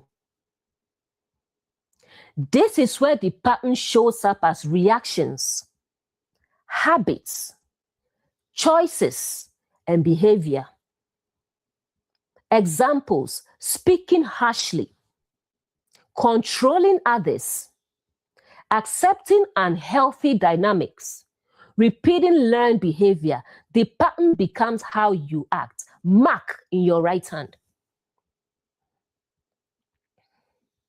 Putting it together. Forehead, mind, belief. Hand, action, behavior. When both align, the pattern is fully embedded. Examples in relationships. The mind, this is normal behavior. Action, accepting or repeating it. In family, mind, this is how parents speak. Action, passing it to children. In career, mind, this is how leadership works. Action, leading the same way. In religion, mind, this is truth. Action, defending and repeating it. Scams and manipulation. Mind, this looks legit. Action, acting without reflection. That's how deception becomes action. The mark is not something external. It's not a chip. It is a pattern that shapes both your thinking and your behavior. What you repeatedly believe will eventually shape what you do. And what you repeatedly do will reinforce what you believe. The shift. Instead of asking, what is influencing me? Ask, what patterns have I accepted as truth and now live out daily? Because once a pattern enters your thoughts and your actions, it becomes your reality. The mark is not something you receive once. It is something you live. Every time your thoughts and actions align with a pattern, you never stop to question. This verse is very powerful because it shows how patterns move from observation to belief to behavior. Verse 17, and that no man might buy or sell, save he that had the mark or the name of the beast or the number of his name. This is not about physical buying and selling. It is about how patterns begin to control participation in systems of life. Buying and selling represents opportunities, relationships, communication, acceptance, participation in systems. It's about how you engage and move within life. No man might buy or sell. This means if you don't align with the pattern, you may feel excluded, rejected, limited, and misunderstood. Except he that had the mark. In verse 16, we've seen forehead, mind, belief, hand, action, behavior.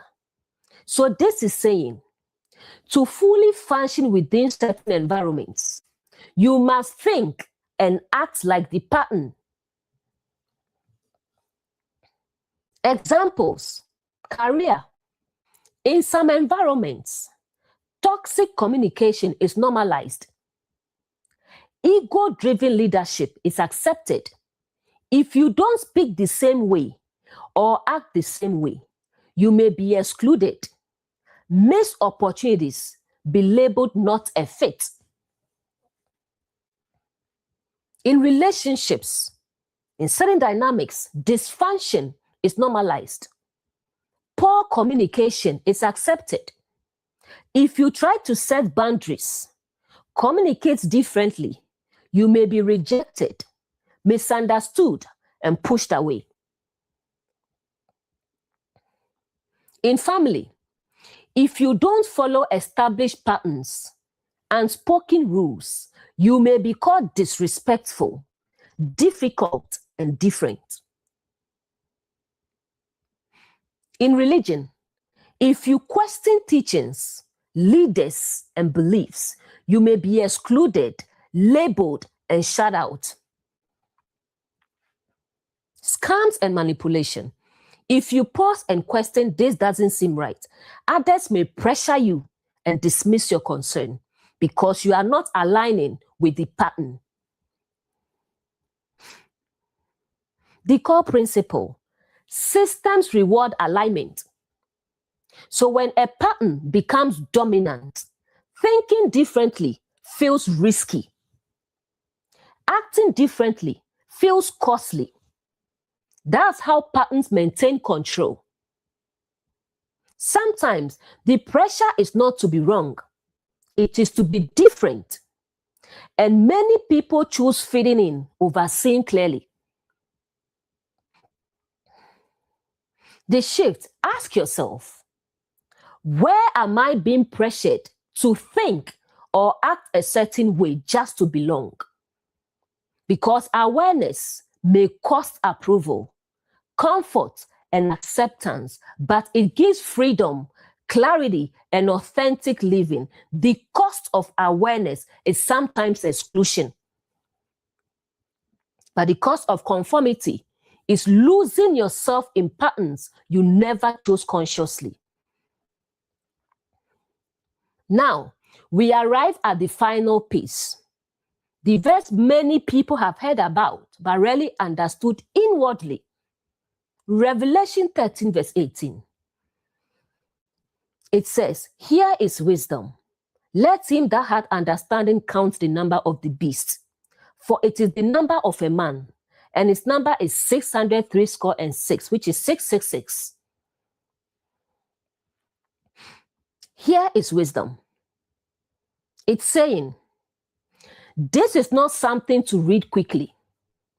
It's an invitation to pause, reflect, and look deeper.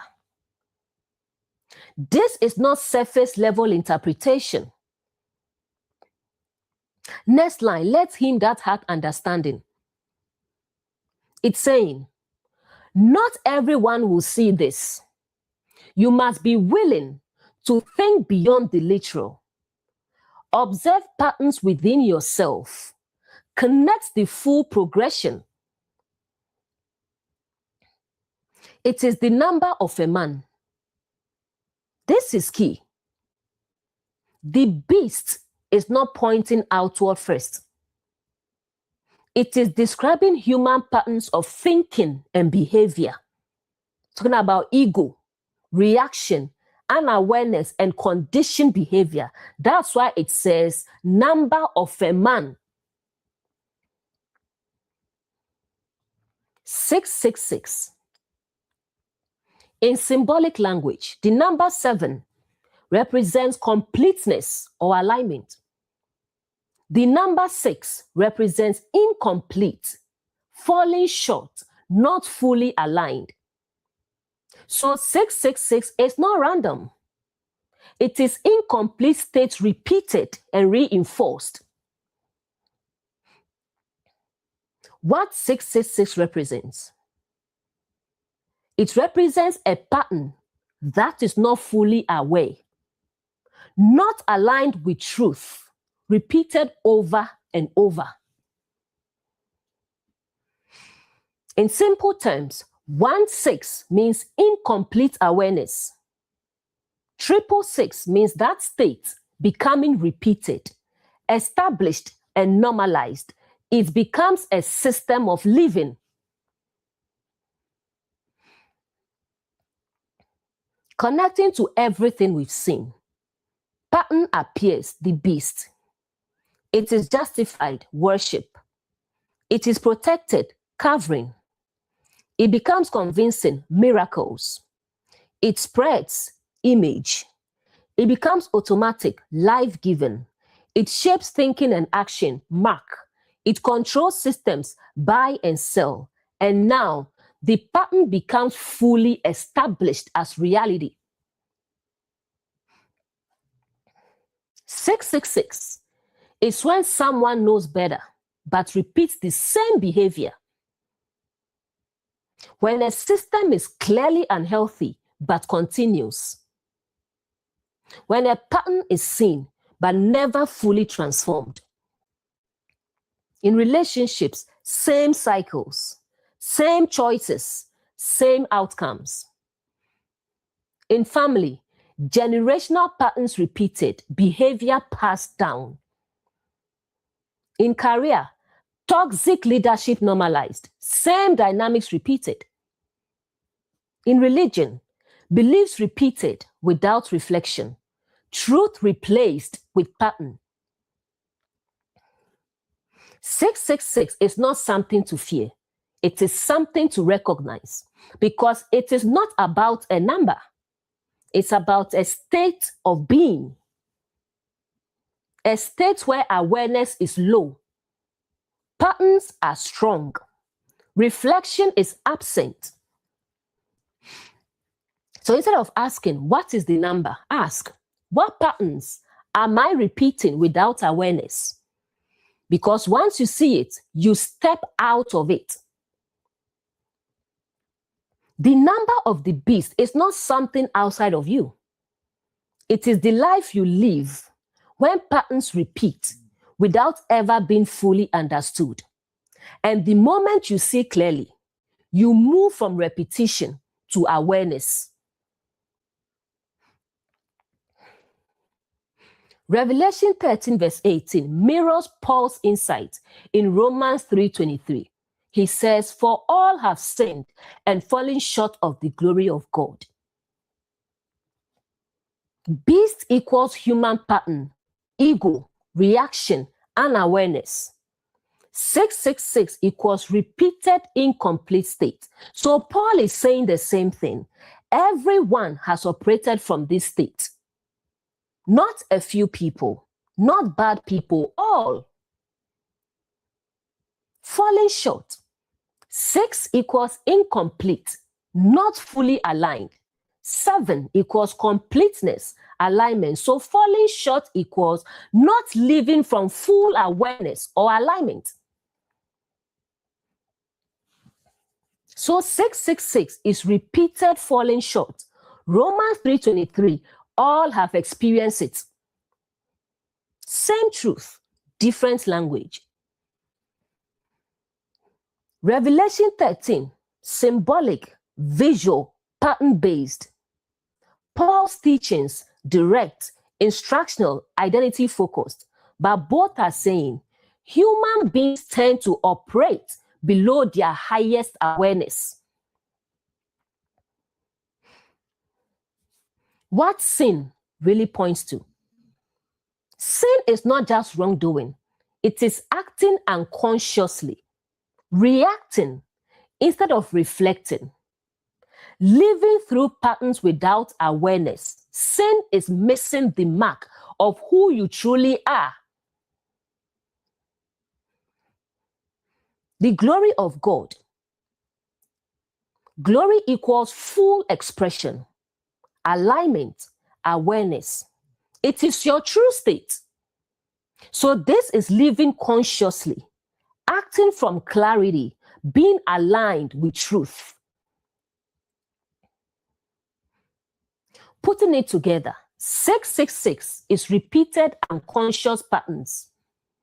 All have sinned means everyone has lived this way at some point. Falling short means not operating from full awareness. Same message.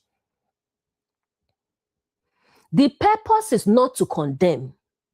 It is to reveal where you are operating from. Because once you see the pattern, the repetition, the unconscious behavior, you are no longer fully under it. Instead of hearing all have sinned as judgment, hear it as everyone has lived unconsciously at some point. And the invitation becomes move from unconscious repetition to conscious awareness. Falling short is not your identity. It is a state you can observe, understand, and rise beyond.